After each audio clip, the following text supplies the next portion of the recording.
Every now and again I get asked, what is a parkrun freedom run?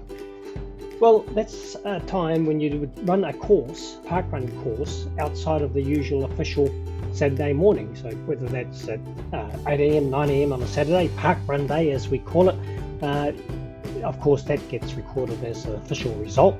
And then you can also do the course at any other time during the week, and you can keep a record of that in your parkrun profile as a freedom run. And I've logged into my profile here. As you can see, there's the URL, or you might have a shortcut in your system, however you get into your profile. And clearly we've got all of these options, and there's the results option. That's where all of your official runs will be kept the record of.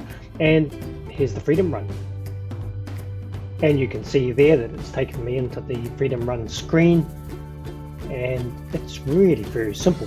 There's three things to do. So enter the date,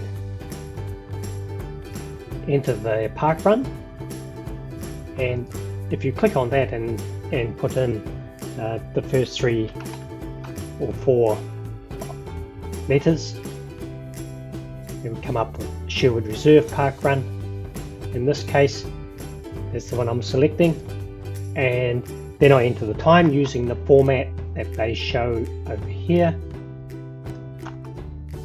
And it just so happens that it was 35 minutes exactly for me, that on the 22nd of December.